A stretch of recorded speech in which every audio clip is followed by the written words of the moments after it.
Hi, everybody. This is Tracy Malone. I've got a really important topic to discuss today, the psychological evaluation and how it's used in divorce, specifically with a narcissist. Now, anyone who's not divorcing a narcissist and happens to listen to this, much of it will apply.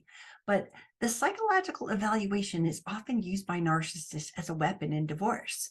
We know why they're doing this, right? Their deflection. It's not them, it's you, it's projection, right? It also builds the lie foundation for smearing later. You're the crazy one. They've got proof. Look, she had a psych eval, it's just building up their arsenal of things that they can use against you later. It also makes the narcissist the victim, right? If they get a psych eval, they can go around and tell everybody that it's your fault. You're so crazy, you had to have a psych eval, and you're not a good parent because you had to have a psych eval. And no matter what happens on it, it's irrelevant. They've already planted the seeds that something is not right. So they also use this to reduce your parenting time. If they can prove by having a psych eval that there's something wrong with you and you shouldn't get as much parenting time, that's one of their goals with this. If you don't have psychological conditions, it's not going to matter much, but they still throw it out there. It's just the hook to get people to cast light on your sanity. Right? And there's two camps here. So we're going to talk about you requesting it on someone who you suspect with narcissist personality disorder, or the narcissist ordering it on you. And when they do that, it hurts so much because you've endured the crazy for so long, and now you're being called crazy in the courtroom. It doesn't make sense, but that's what narcissists do, right? Most of my clients experience either wanting to get a psych eval on their narcissistic spouse to prove, look, let me show you, court, let me show you what I've been going through. My guest today is Susan Guthrie, and we're going to talk about what the value of a psych evalu is in the divorce process. Can it hurt you? Can it help you? Does anyone listen? We know that the judges and the lawyers and nobody really cares if you've been emotionally abused. What about the psych eval? Does that change the playing field? How do we use it? How do we protect ourselves from it? We're going to get to all that in 1 minute with Susan Guthrie. My name is Tracy Malone. I am the founder of NarcissistAbuseSupport.com. If you are looking for help and resources, I've got thousands of them on my websites, from free legal aid in every state to free support groups in every state. We've got all kinds of information that's going to help you, as well as information if you want to work one-on-one with me. I coach people from all over the world, and I'm here to help you if you are struggling, whether it's through a divorce, through a parent, or some other situation, or maybe you're helping a friend, right? Let's start off with meeting Susan Guthrie and talking about the value of a psychological evaluation in divorce. Welcome, Susan. I'm so excited that you're here. Oh, I'm so glad, as always, to join you, Tracy. This is such an important topic, as you well know. When people are divorcing a narcissist, the psych eval comes into question. So having a psychological evaluation on someone that you suspect is a narcissist, or them turning around and ordering it on you to deflect and project that it's not them, it's you. How does a psych eval work in the divorce process? The court system, does it matter? What do we need to know? Yeah. Oh gosh, this is a deep dive topic, so we'll have a lot to talk about. But at the very top, I want to point out psych evaluations are rare, right? They are not done in the vast majority of cases. They are something that is, I would call, not extraordinary, but definitely out of the ordinary. Most people are presumed to be functioning at a psychological level that they do not need to have evidence of their fitness, their psychological fitness, brought into the courtroom as part of the evidence. And keep in mind, that's what a psych eval is for. It's to show that someone has a psychological issue or struggle that in some way impacts a legal issue. In most cases, that would be a custodial issue, something around, safety around the children, fitness to raise the children. So that's how it comes up most often. And it depends on your state, where you are, as to how this would come about, right? Each state has sort of a different triggering process that would bring this custody or this psychological evaluation into play. But it wouldn't happen in your normal case. It's going to happen because somebody sets in motion a request for this to happen. And are they providing evidence? You know, because again, I'm going on my clients that come in and go, here's 48 pages of the crazy stuff I've dealt with. Won't the court care? So if that 48 pages of crazy stuff that I've dealt with came from you, the client, the person going through the divorce, the only way to really get that information before the court is through testimony. And there are rules of evidence. You don't just get to go in and read off your 48 pages of crazy. There are limits to how you're allowed to put things in. So that's one issue. What people want to see translated into the psych evaluation is they want their 48 pages of their experience of crazy to then be reflected in the psych evaluation. And that can be a big leap. Right now, you're talking about your personal experience, and I am in no way saying your personal experience is not valid and true. But what you are wanting to see happen, or what most people think is going to happen in a psych eval, if it's their spouse being evaluated, is that those 48 pages are going to be then validated through this evaluation that a psychological professional has done. And it's going to say, yeah, your 48 pages are 100% accurate and true, because your spouse is someone suffering from a personality disorder, or who is bipolar, or who is this, or who is that. And I'll be honest, that's not always the experience that happens for people when a psych eval is done. It doesn't always come out exactly the way that you think it's going to come out. In fact, most often it does not. I knew there was a backfire in most of these cases, and I was like, well, I'm waiting for her to say that, because but, right? I always call it the yeah, but. It's a great idea, yeah, but. So what's the but? But how can it really backfire on people?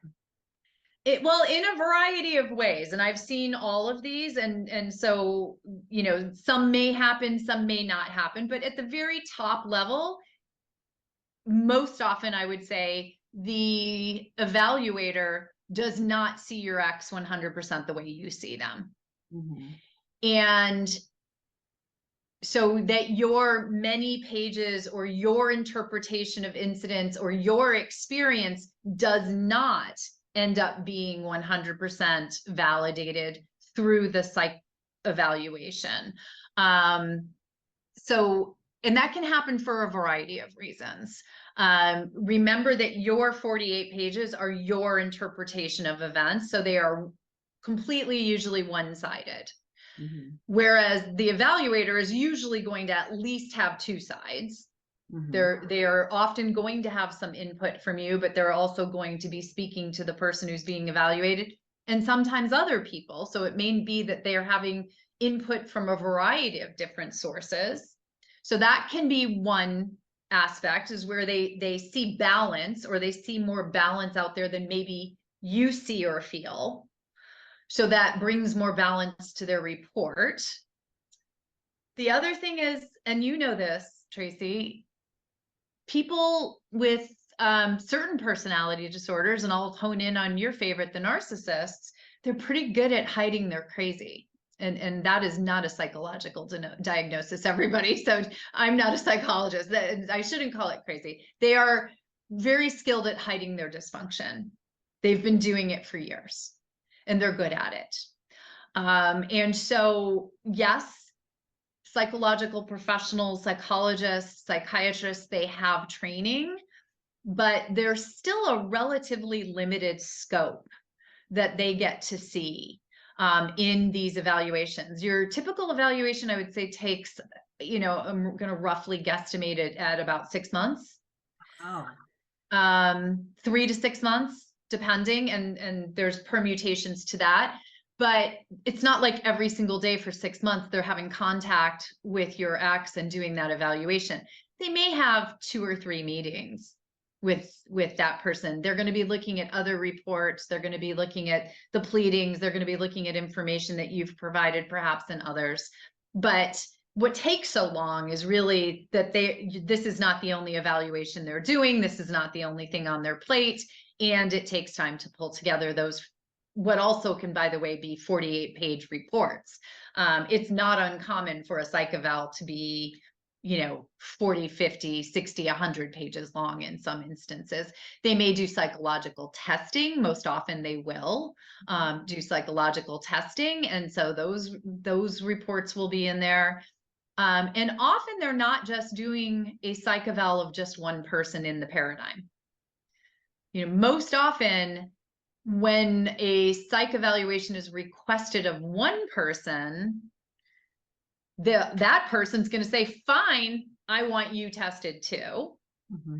And if there are children involved and it's being alleged by one or both that the children are being affected by whatever the proposed problem is or considered problem is, they're going to want the children tested and evaluated as well. So now you're talking about a very comprehensive family psychological evaluation. Mm-hmm. Takes longer, costs more money, and brings even more information into it that will come out in the final report.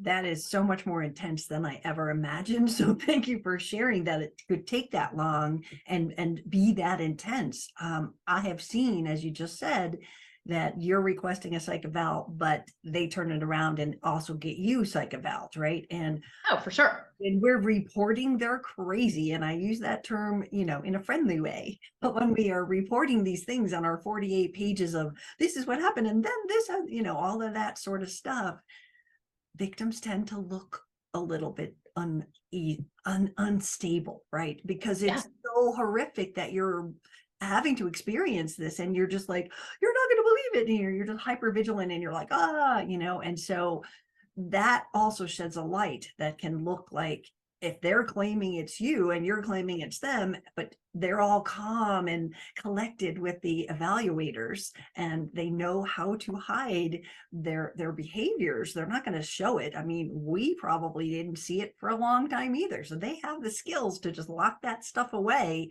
and present themselves so respectable, right? And yes. You've got this 48-page document and you're like, and they did this, and they did this. And you've got that not tone, but this like, oh my God, kind of appearance that you can seem unbalanced and it can backfire.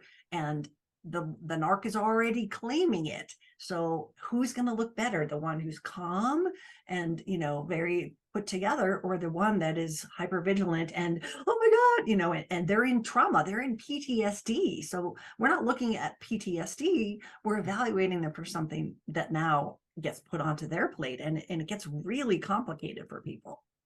It does, and I'm so glad you said that. It was funny as you were saying it, it was what was going on in my head, because this doesn't happen just in the psych evaluation. It happens in court all the time.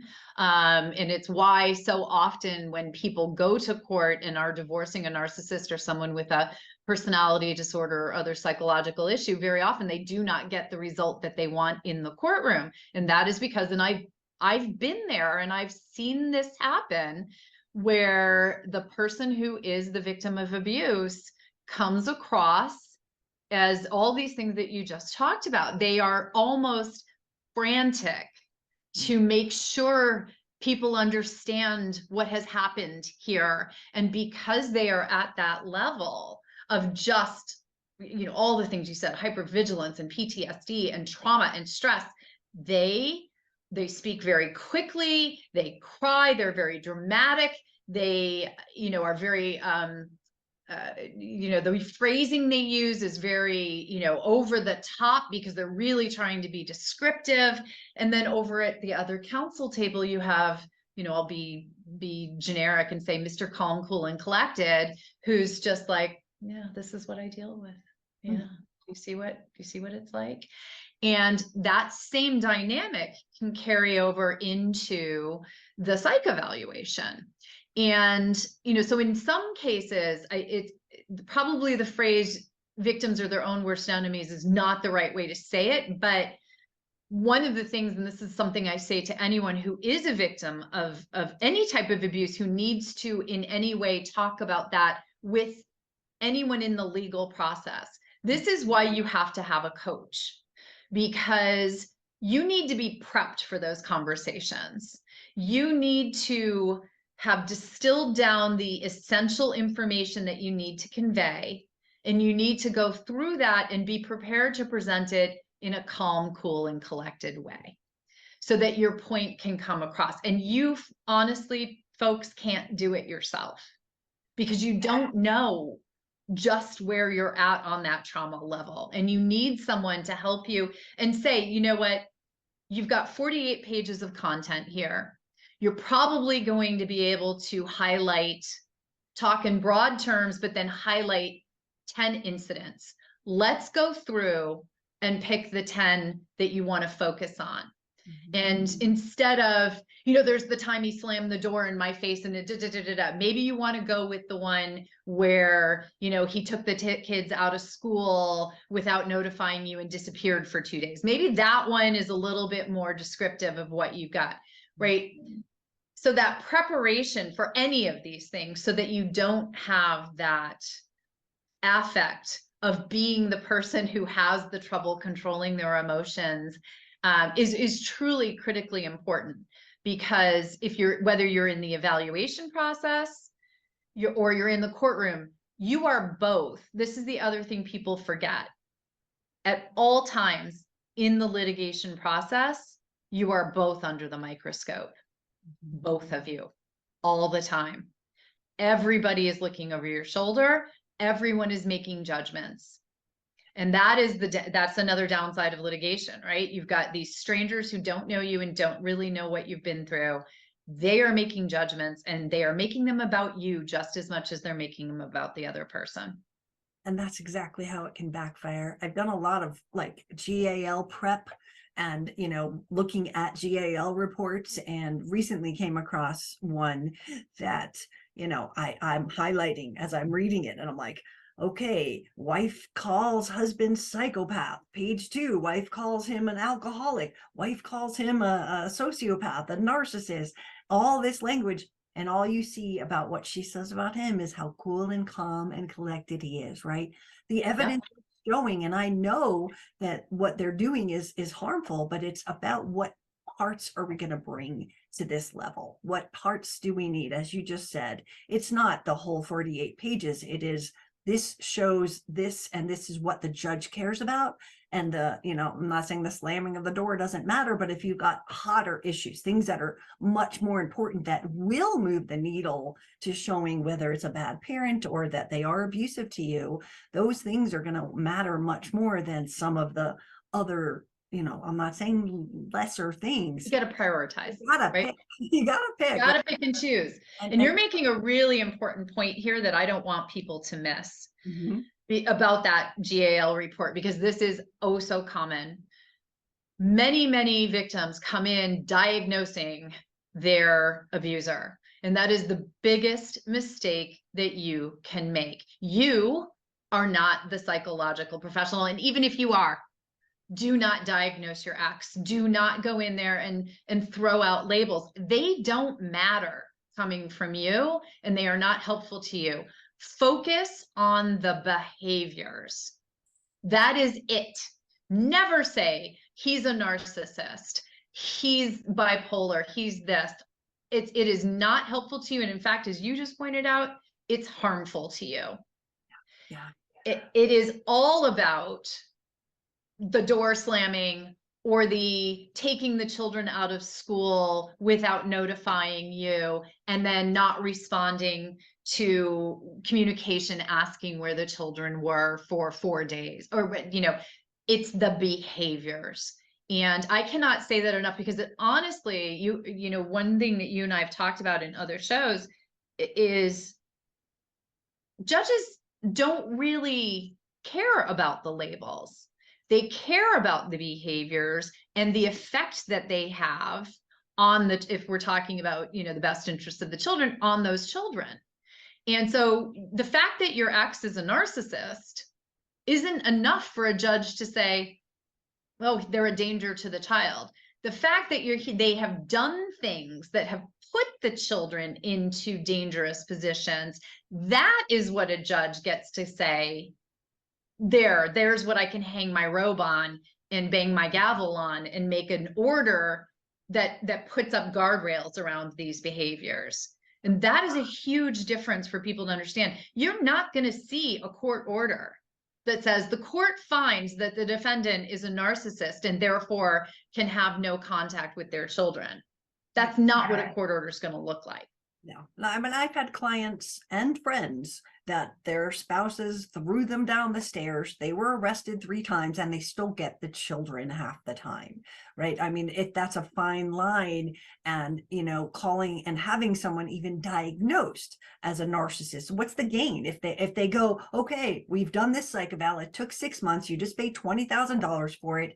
Okay, we've got a rubber stamp. Oh, that's right. Tracy has a rubber stamp. Right, we have a rubber stamp that says narcissist. Okay, so I have 2 toys, but if they do get the stamp, sociopath, borderline, bipolar, does it matter?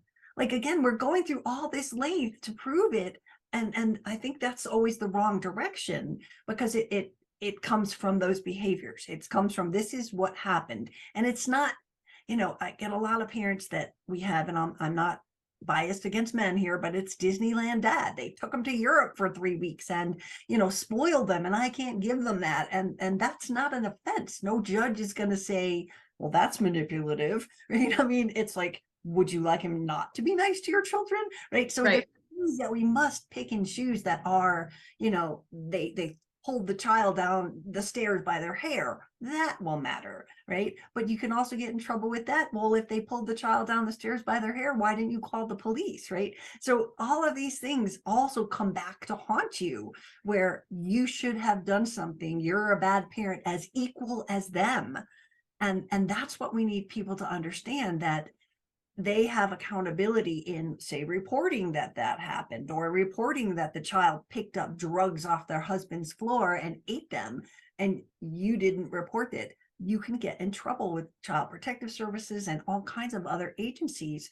And so it's really that's why it is so imperative that your lawyer understands this, as well as your coach, if you've got one, that can direct you to, okay, I know it hurt that they went off to Disneyland, but this is something that we can't, you know, again, it's manipulative to you, but it's not to the children. It's not putting them in danger and in harm. So what happens if they get diagnosed with one of these things?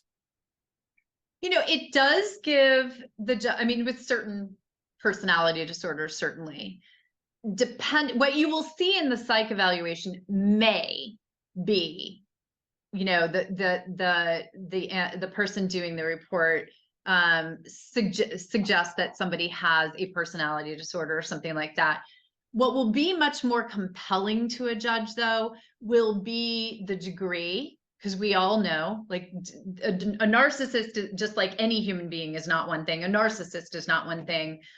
Antisocial personality disorder, that tends to run. Sociopath, psychopath, even.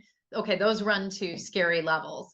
But when someone is diagnosed as a narcissist, it would be more the language that then says, and has exhibited behaviors in the past that seriously put into question his or her ability to provide a safe environment for the children when they are solely within his or her care, something like that. There's my lawyer talk, right? Or my psych talk. But it would be something that certainly, if there's a diagnosis, and it's rare that you're going to find a flat out diagnosis in there, because they haven't really had the time to do a full on, you know, deep dive into it, but they will make recommendations. And I really think in the recommendations, that's where judges tend to be much more interested. And the recommendations are based on findings. I do find that the defendant exhibits certain narcissistic behaviors, or that certain behaviors common to people with narcissistic personality disorder. And those have manifested themselves in the following ways, which have caused harm to the children. And that way, this person poses a potential harm to the children. And therefore, my recommendations for custody would be blah, blah, blah, blah, blah. that's where, that's where it matters. And it wouldn't be necessarily the diagnosis, it's the full flow of that information. The diagnosis, again, is rarely, I think people want it because they feel in some way vindicated. And I don't have the rubber stamp for this one, but they also get that victim stamp on their forehead as well, which has its pluses and its minuses, folks. Yes, you do need to be acknowledged as a victim of abuse. That is important. But I love your sign right behind you to be a survivor. There's a huge difference between being a victim and a survivor, and survivor. And all that you're going to get from someone diagnosing your ex as a narcissist or whatever it might be is maybe that confirmation. But again, it's the behaviors. There are narcissists, say this to you right there. There are probably narcissists out there in the world who are diagnosed narcissists who have parenting time with their children because they manage their personality disorder. There are things that can be done, or they're at a level on that scale where they're not a harm to their children. And that is hard sometimes for people to understand that level of granular detail in this. Whether they're a harm to you. You mentioned, somebody throwing the mother down the stairs, not having thrown the children down the stairs. Well, hopefully there's a growing understanding that spousal abuse, intimate partner violence is also child abuse within the home. And certainly if it's perpetrated in front of the children, it is a form of child abuse and does form harm to the children. But if it's happening completely outside of the understanding of the children and the children have never been placed in any sort of harm, you're going to have a hard time with a court, barring that person from having contact with those children. Absolutely. And I know that a lot of people end up like even wishing that there'd be supervised visits, right? And I believe that there is a time and a place for supervised visits. If the children are at risk, absolutely, we've got to get them protected, right? And they're monitored, and like every moment is documented. But it's also traumatic for the kids, so it comes with a great cost of having something like that. So it does have to be severely, this is the danger, this is the risk. Leaving the kid in the car and forgetting and going into work would be we can't trust that parent, or they've made a real bad mistake, we have to watch them from this point. But it does tie into sort of what people are hoping to get. And that's what I want to just talk to you for a second is, if you're doing this to either get validation or, get them, everyone will know you've been abused and not hold the victim card, but know that you're not crazy, that this really happened. But also the risk is, what do we do if we are looking for supervised visits just to hurt them? And that's where it hurts the children. And even asking for that, I would imagine that the judge would see through that and say, you know what, we don't have any reason. They didn't throw the kids down the stairs. They didn't do this. And what's the risk involved in the children having to go and have some other person sit while, 2 feet away from them while they visit with the parent? So there's a risk in that factor. So they really have to know what it is that they hope to get from this, because it doesn't seem so far as we've been talking that there's any real gain other than something's on paper and maybe they'll get a little bit less time.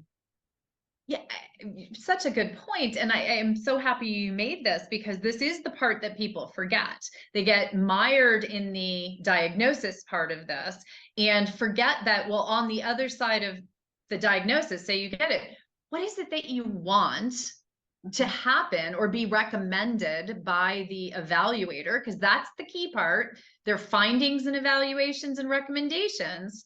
And what is it that you want on the other side of it? And your point about supervised visitation is really for being a traumatic experience for children. Children know they understand that what is being said with that is that their other parent is not safe. And that for children can be incredibly traumatizing if that's not been their experience of that parent. Right. So if you've created a narrative of abuse that maybe is not at that level, but the judge has agreed with you, you've now put your children in a place where they've now had their safety and their sense of safety sort of eroded and taken out from under them, because now they've been told someone they thought was that loved them and was safe for them is not. And supervised visitation is not a permanent thing. It is hardly ever something that's going to last for the rest of your children's minority. It is looked at as something that is a step up, right? We're going to put this in for safety's sake. We're going to have this supervised visitation for a time period, but almost always there's some sort of like, and when this person is able to provide safety for the children, we're going to move into a new schedule. And that's done in a variety of different ways. And usually that's part of the recommendation. The evaluator in a psych, if they find that some parent is, somewhat needing of support and assistance, they're going to make recommendations for what that support and assistance should look like. I think they should go to therapy twice a week. I think they need to attend anger management. I think they need to meet with a psychiatrist once a month to see if medication's indicated. I think it needs to go for 6 months under supervised and if there have been no incidents, we talk about expanding, but that's the level of what's going to be recommended. But you don't control that. You, the person asking for the psych evaluation, don't control what the evaluator finds or recommends. And again, more often than not, you're not going to like everything that they recommend. I don't see too often, and I've done this for a really long time, I've not seen too many slam dunk psych evals where it came back and it basically said, this person should not have contact with their children ever. I think actually I've seen that once. Wow. That's 32 years. Really helpful for people to know, because again, what are their expectations? If they think, okay, we'll get this taken care of, and then haha, they won't get any children time. But there are times for supervised visits, drug problems, alcohol problems, things that put the children at risk. And every single parenting plan that I have ever seen where there's been that drug or alcohol, so they get drug tested, they get this, they pass this overlay. When they've done this, then we can move to this, and then they can maybe walk the children to school, but not in the car, and they've got to always have the breathalyzer, and they've got all of these kind of things do have a place in the court system to protect the children. But just the narcissist label, it's a very hard journey. And I really am so grateful that you're here to explain this to us, because everybody asks. And I wanted your professional opinion here. Is there anything else that we missed that people really need to know about this? The only other thing I would add, because this has been a tough pill to swallow for clients over the years as well, and a surprise, is especially expect if you ask for a psych eval, we've already said this, they're going to ask for an evaluation of you. And usually a court's going to go with that, right? They don't know what's going on here. So they're going to say, that's parity, that's equitable, let's get them both evaluated. We all have our issues, right? Not any one of us is out there is 100% perfect. And so it can be very difficult to read a psych eval of yourself and get a psychiatrist's or psychologist's professional insights into our behaviors when we have been going through a traumatic, difficult time and probably at times have not put our best foot forward.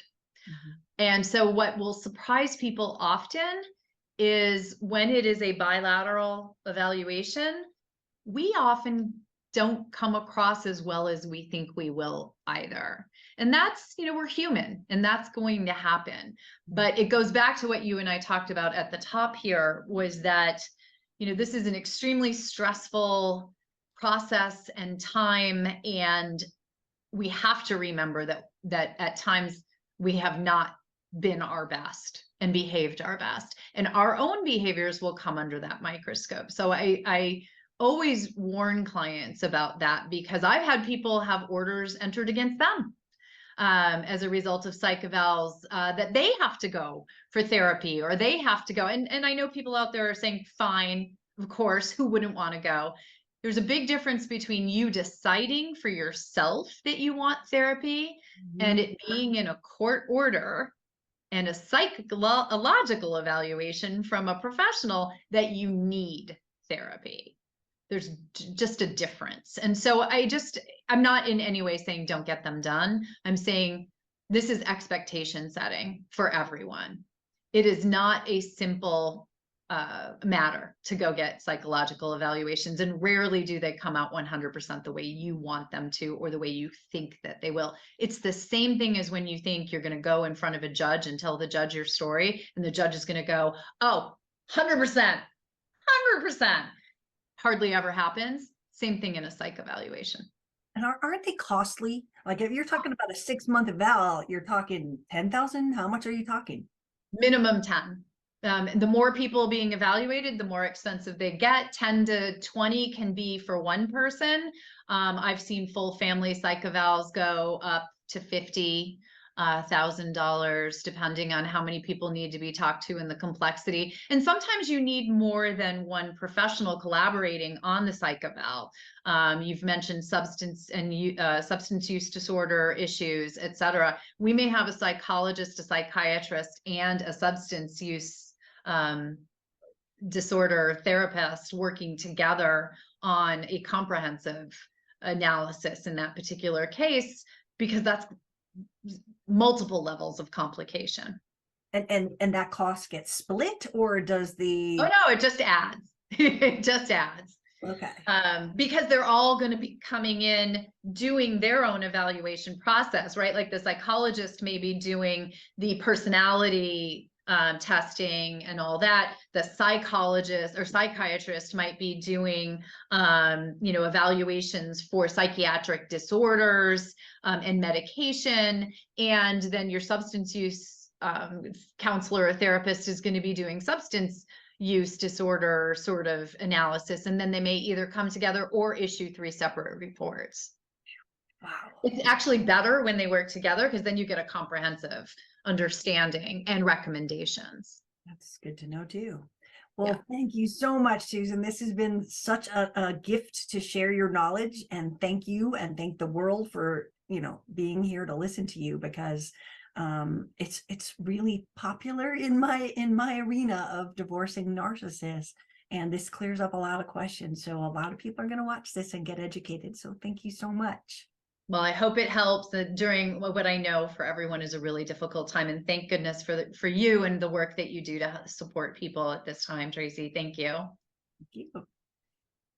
I hope you found that helpful. Susan is such a wealth of information, and the psych eval plays an important role with all of my clients who are dealing with narcissists. So I hope this helps you understand the risks, the benefits, and what the process looks like. And if you are considering this, I want you to go to your lawyer and talk about what the side effects would be, what could be the consequences if we do this, what would be the gain if we do this, like we just talked about, and really evaluate the need for this. And I'm not saying it's not a helpful tool, but if it's, if you know exactly what you're looking to get out of it, and it doesn't reverse back onto you, then you've got something to stand on. But the cost is high and the risk is higher. So this is Tracy Malone. I hope this helped you. I am a divorce coach, and I help people get that report done, figure out what to say to the courts when you're going there, how to tweak that story so that you don't come off going a narcissist, a sociopath, an alcoholic, a this or that, right? You're not throwing those things out while they sit there and they're all calm. We need to get the information based on the events. We need to pull the most important ones that the judge is going to care about, and we build a story around each one of them. Even court prep to say, hey, when they ask you this is what you're going to say. That makes you come off as a more respectable and more calm person when you're in the court, and it can't get reversed back on you. So this is Tracy Malone. Visit my website, narcissistabusesupport.com. We've got that right up there. And if you haven't liked or followed me yet, go ahead. And if you are listening to this on a podcast, I'm also on YouTube, and you can find me pretty much anywhere, like Instagram, Pinterest, you know the regular spots. So thank you again for joining us, and I hope this was a benefit. I know I learned a lot, and it's always good to have a lawyer in the room giving us advice. So have a great day.